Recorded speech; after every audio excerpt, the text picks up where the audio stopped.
Olá pessoal, professor Edmar da disciplina de Sociologia. Vamos continuar a nossa revisão dos conteúdos sociológicos que são muito importantes para você do terceiro ano que vai prestar o Enem. Então, na última aula, o que nós fizemos? Trabalhamos com os autores da sociologia clássica, Karl Marx, Emile Durkheim e Max Weber. Na aula de hoje a gente vai falar sobre trabalho, produção e classes sociais, tema bastante cobrado nos vestibulares e no Enem. Então, o que é trabalho? Como é que a gente define sociologicamente esse tema? Tem aqui 3 figurinhas mostrando diferentes tipos de trabalho. Então, trabalho permanece como um tema central para construir uma teoria sociológica e para entender como é que as relações sociais se constroem. Nós somos uma sociedade profundamente marcada pelo trabalho. Então, a nossa sociedade, como eu disse, ela é profundamente marcada pelo trabalho de variadas maneiras. Uma delas é o que a gente chama de subjetividade, nosso mundo interior, nosso mundo interno. Quando alguém se apresenta, usa normalmente seu nome e sua ocupação profissional. Eu sou, e diz o seu nome, e fala o seu trabalho. Então, eu sou Edmar, sou professor. Então, o trabalho, ele define, inclusive, a nossa identidade no mundo. E isso é que a gente fala de que o trabalho é importante, inclusive, para definir a nossa subjetividade. Nós somos seres definidos pelo trabalho. Então, podemos perceber que o trabalho está presente na história desde que o mundo existe. É por meio dele que se conta, muitas vezes, a história da humanidade. Então, quando você estudou história, você provavelmente estudou as diferentes maneiras de trabalho na história. A gente começa lá com os caçadores-coletores na pré-história, aí vai para a escravidão clássica, lá Grécia e Roma, depois a gente vai lá para o feudalismo, os regimes de servidão, passa lá para o comércio e para o mercantilismo lá no século XV e XVI, a gente tem o crescimento da indústria na segunda revolução industrial, século XIX, e aí a gente tem a informalização, que é o tipo de trabalho que a gente tem hoje. É muito importante que você entenda que existem diferentes tipos de trabalho na história. Com certeza você estudou lá na disciplina de História. Para o Marx, então, vamos olhar como é que os clássicos olham o trabalho. Para o Marx, o trabalho é uma atividade essencial, ela é fundamental. É ela que diferencia a gente dos animais. E o que é trabalho para o Marx? É a modificação da natureza para algo que nos é útil. 3 elementos são fundamentais no processo do trabalho. A força de trabalho, que é o potencial humano, o objeto de trabalho, que é o que vai ser modificado, e o meio de trabalho, que são os instrumentos e o espaço físico que vai ser utilizado. O trabalho gera lucro e é uma atividade capaz de gerar valor. Valor para o Marx é isso, o trabalho é capaz de gerar coisas que são úteis e que circulam, isso é valor. O trabalho gera valor. O que o Marx está entendendo por isso? Esse trabalho é realizado pelo trabalhador no processo produtivo, mas, como a gente já viu em algumas aulas, o trabalho ele não é correspondido em questão financeira pelo esforço que é empregado. Você e eu e todo mundo que trabalha não recebe de acordo com o esforço que é empregado. Esta conta não fecha e é este valor que sobra ou este valor que some do que a gente deveria receber, ele é apropriado pela classe burguesa, pela classe dominante. Então, com quem fica essa diferença? Com o dono dos meios de produção, e é essa diferença que o Marx chama de mais-valia, um conceito super importante, anote lá no seu caderno. Isso constitui, portanto, a exploração do trabalho e, de outro lado, a alienação do trabalhador. Então, o trabalho ele é cada vez mais explorado e quem trabalha é alienado, é retirado dos frutos desse trabalho. Então, para Weber, o que o trabalho tem de importância na teoria do Weber? Quer dizer que o trabalho não se explica por ele se explica por fora dele, que é a religião. Então, para o Weber, valores da religião constroem o chamado espírito do capitalismo. Vamos entender o que é isso. A religião calvinista, que apareceu lá na Europa no século XVI, apostava na ideia de positivação do trabalho e da obtenção de seus frutos como sinal da graça divina. O que o Weber está dizendo com isso? O trabalho era visto como um castigo divino. Os calvinistas eles vão trocar o sinal de negativo para positivo. Eles vão dizer, o trabalho é um sinal da graça de Deus na vida do ser humano. Então, o ser humano, quanto mais ele trabalhar e mais ele obtiver lucro pelo seu trabalho, mais isso é um sinal de que Deus está presente na vida desta pessoa. Isto se juntaria, para o Weber, a uma conduta de ascetismo. O que é essa conduta de ascetismo? Essa conduta ascética. Negação do mundo, preguiça e perda de tempo são pecados. Então o Weber vai dizer, é lá dos protestantes que vem aquele ditado que a gente escuta, que tempo é dinheiro. Eu não posso perder tempo, porque perder tempo é perder dinheiro. Toda a vida, então, vai ser organizada para o trabalho que gera dinheiro. Não trabalhar é perda de tempo. Então, Durkheim, o que é que o Durkheim vai dizer lá sobre o trabalho? Ele vai estudar a divisão do trabalho, como é que o trabalho se especializa e se divide. Ele é um fenômeno de todas as sociedades, desde as mais simples às mais complexas. Então, para o Durkheim, o trabalho ele é fonte de solidariedade. O que é solidariedade para o Durkheim? Ela explica a harmonia entre os indivíduos. Uma sociedade, ela tende a ser harmônica entre os indivíduos. Isso é que o Durkheim vai chamar de solidariedade. Durkheim vai dizer que existem dois tipos de solidariedade. A mecânica, numa sociedade que tem pouca diferenciação, tem pouca especialização, e uma sociedade orgânica, que é a nossa, com muita diferenciação, com muita especialização, na qual a gente vê uma interdependência entre os indivíduos. Então, a gente depende de uma série de pessoas para que a gente tenha o pão na nossa mesa, o leite, o café, tudo lá para a gente tomar o café. Aquele trabalho, o trabalho de muitas pessoas passa por ali até aquilo chegar na nossa mesa. É isso que o Durkheim está chamando de interdependência. A gente tem uma rede de dependência com o trabalho de outras pessoas que é muito grande. Um quiz, depois dessa revisão sobre os clássicos no trabalho.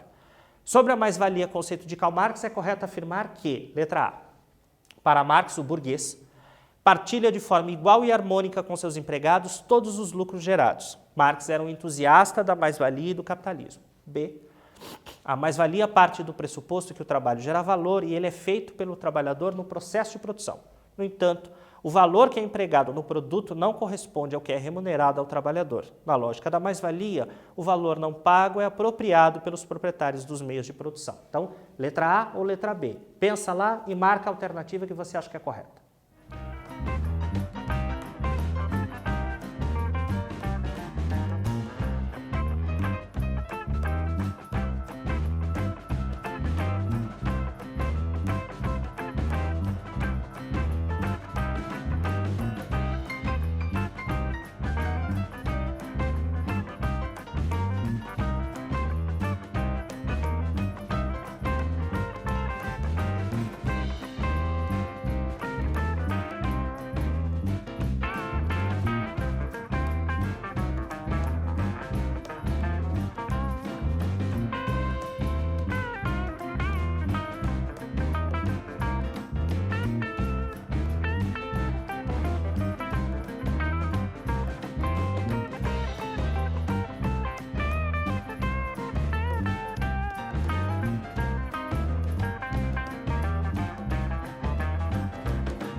Vamos lá ver a resposta da nossa atividade.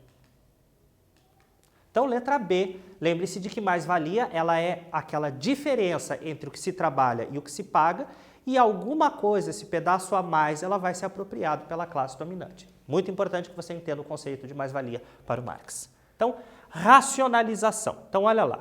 Como é que acontece essa mudança, esse entendimento do trabalho na sociologia? Então, no final do século XIX, era possível captar uma pergunta. Como aumentar a produtividade de uma sociedade que depende cada vez mais dos produtos industrializados? Então, a sociedade vai depender cada vez mais dos produtos que a indústria faz, dos produtos tecnológicos. Como é que isso modifica a sociedade e as relações de trabalho? Vejamos. Com a organização racional do trabalho, é isso que vai fazer com que a produtividade aumente e que se modifique as relações de trabalho. Há um controle da produção, um controle do tempo, padronização dos modelos de produtos e do trabalho realizado nas fábricas. E isso vai aparecer pela primeira vez na história com dois modelos chamados Fordismo e Taylorismo. Isso vem de dois autores, que é o Taylor, para o Taylorismo, e o Ford, para o Fordismo. Então, algumas características desses dois modelos. Taylorismo: separação do trabalho por tarefas e níveis hierárquicos, gerente, subgerente, supervisor, operário. Racionalização da produção, controle do tempo, o tempo é controlado na etapa produtiva, e a estabelecimento de níveis mínimos de produtividade. Então, essa é a primeira organização racional da produção. O Fordismo ele vai pegar tudo isso e vai colocar mais coisas. Que coisas são essas? Produção e consumo em massa. Então, vai se produzir cada vez mais. Extrema especialização do trabalho. O trabalhador que está na linha de produção, ele só sabe fazer aquela única tarefa, ele não vai fazer outra coisa. Rígida padronização da produção. A produção ela é padronizada cada vez mais. E há uma linha de montagem e é uma esteira. É aqui nesse período que aparece a esteira da fábrica. Né? Atividade modelo Enem, pensando Taylorismo e Fordismo. A introdução da organização científica taylorista do trabalho e sua fusão com o Fordismo acabaram por representar a forma mais avançada da racionalização capitalista do processo de trabalho ao longo de várias décadas do século XX. O objetivo desse modelo de organização do trabalho é o alcance da eficiência máxima no processo produtivo industrial que, para tanto, letra A, adota estruturas de produção horizontalizadas, privilegiando terceirizações. B, requer trabalhadores qualificados, polivalentes e aptos para as oscilações da demanda. C, procede à produção em pequena escala, mantendo estoques baixos e demanda crescente. D, decompõe a produção em tarefas fragmentadas e repetitivas, complementares na construção do produto. E E, outorga aos trabalhadores a extensão da jornada de trabalho para que eles definam o ritmo de execução das suas tarefas. Um tempo lá para você pensar e marcar a alternativa correta.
E aí, o que será que você marcou? Vamos ver a resposta correta? Então, letra D. Decompõe a produção em tarefas fragmentadas e repetitivas complementares na construção do produto. Então, olha só, uma dica para você aí de casa. Para fixação do conteúdo tem aqui aquela cena de um filme muito clássico, provavelmente você já deve ter assistido em algum período da sua vida escolar, chamado Tempos Modernos, do Charlie Chaplin. O Carlitos, o protagonista, que é esse personagem aqui, ele trabalha em uma fábrica desempenhando atividades repetitivas e alienantes, aquela história de ficar ali mexendo, fazendo a mesma coisa o tempo todo. Então, a produção flexível, o trabalho vai mudar de forma a partir do seu desenvolvimento na história. Então, o modelo taylorista-fordista ele vai entrar em crise a partir dos anos 60 e é uma reconfiguração dos processos industriais. A partir dos anos 70, se cria um novo modelo de produção chamado toyotismo. Toyotismo, com certeza, você lembra lá da Toyota, que é aquela fábrica de carros. O modelo ele se originou no Japão nos anos 70. Quais são as características desse modelo? O trabalhador agora ele é multifuncional. O trabalhador, então, agora vai ter muitas tarefas que ele vai saber fazer. A produção ela é regulada pela demanda. Eu produzo de acordo com o que o mercado me pede, não para encher os estoques.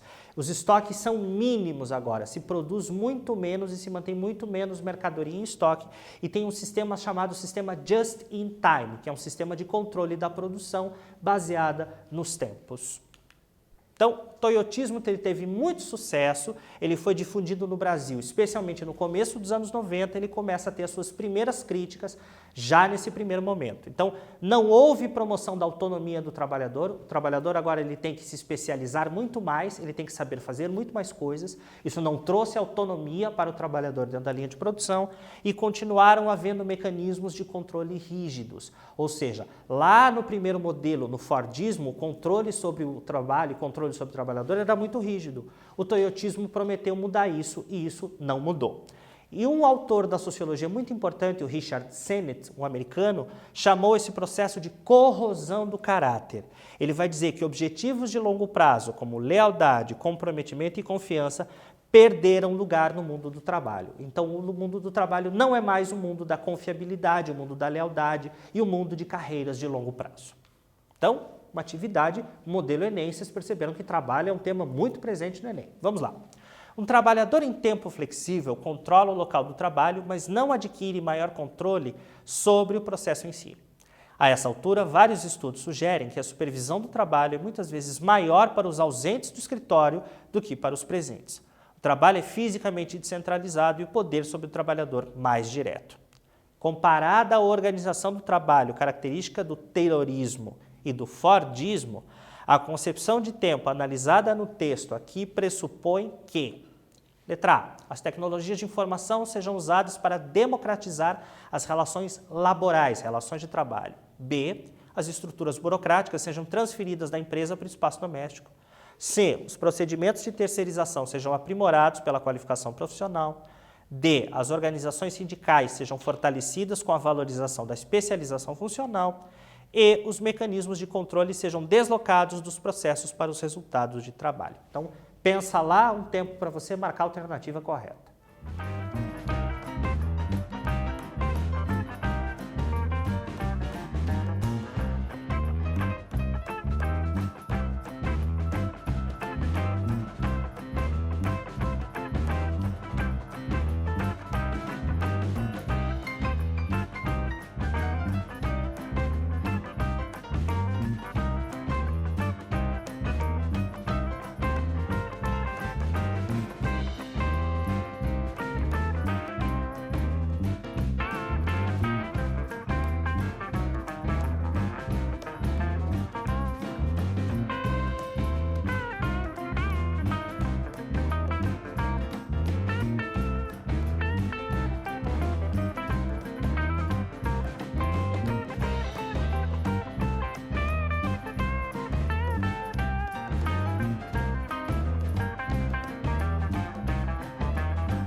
Então vamos lá ver a resposta da nossa atividade, modelo Enem. Você deveria ter marcado letra E. Os mecanismos de controle são deslocados dos processos para os resultados do trabalho. Então olha uma atenção, uma coisa importante. O conteúdo que aborda os modelos produtivos possui grande viés interdisciplinar. No caso da questão, o enunciado apresentou um sociólogo contemporâneo, o Richard Sennett, que oferece chaves explicativas para a resolução da questão interpretada à luz da sociologia. Então esse é um tema que vai aparecer em outras provas, não só na prova de sociologia e de ciências humanas. Então, cenários atuais sobre o trabalho. A partir do final dos anos 90, dois processos vão interferir nas mudanças do mundo do trabalho. A liberalização da economia, a economia vai se tornar cada vez mais liberal, e o incremento tecnológico. Eles vão gerar o chamado desemprego estrutural. O que é desemprego estrutural? O mundo do trabalho se modifica, as estruturas do mundo do trabalho se modificam e um monte de trabalhos não cabem mais nessa estrutura. Esse é o tipo de desemprego chamado de estrutural. Vamos pensar, por exemplo, nas telefonistas. As telefonistas hoje não existem mais, né? Muito raro. E elas ficaram desempregadas porque esse trabalho não cabe mais na estrutura do processo. Então, com isso, aumentaram dois índices com desemprego estrutural. O próprio desemprego e o chamado trabalho informal. O trabalho que não é realizado através dos contratos pela consolidação das leis do trabalho, pela CLT, pela carteira assinada. E aí acontece um fenômeno chamado uberização. O que é esse fenômeno? O sociólogo Ricardo Abramovay trata de uma nova forma de trabalho que está presente hoje, a chamada uberização. Atenção para você que está se preparando para o Enem e para os vestibulares. Esse tema da uberização, ele apareceu na redação da Universidade Federal do Paraná em 2019. Então, olha só, trabalho, produção e classes sociais é um tema que vai aparecer em várias provas, não só em sociologia, não só nas ciências humanas. Fique atento. Então, o que seria a uberização do trabalho e a chamada nova economia? Ricardo Abramovay vai dizer o seguinte: o autor vai falar de uma economia do compartilhar, a chamada sharing economy. Então, os aplicativos e as plataformas permitiriam compartilhamento e renda. Vamos pensar, por exemplo, na Uber ou no Airbnb, que é um aplicativo de hospedagem. Há um compartilhamento das ferramentas, há um compartilhamento e possibilidade de geração de renda. O Ricardo Abramovay vai dizer que não é isso que acontece. Vejamos. Para ele, as promessas dessa nova economia, o compartilhamento, relações mais fluidas, relações mais amigáveis e ganhos de renda, essas promessas não se cumpriram. Os aplicativos e as plataformas de trabalho e desse trabalho que é autônomo, eles que gerariam maiores ganhos, portanto, não foram cumpridas. O que houve foi uma precarização dos empregos, os empregos estão ficando cada vez mais precários, com ganhos cada vez menores e cada vez mais dependentes da demanda, né? Os motoristas e as motoristas da Uber dependem de ter corridas para fazer. Se não tem corridas, não tem demanda, não há trabalho para se fazer e isso gera um tipo de trabalho cada vez mais instável e cada vez mais precário. Muito importante prestar atenção nisso. Então, na aula de hoje, o que nós fizemos? Nós revisamos alguns pontos importantes do conteúdo trabalho, produção e classes sociais, muito presente nos vestibulares e no Enem. Na próxima aula, a gente vai trabalhar com um tema muito importante também, chamado cultura e diversidade social. Opa, diversidade cultural, me enganei. Então, tá aqui as referências da nossa aula de hoje, o link das imagens, e a gente se vê na próxima aula. Um abraço para você e até lá.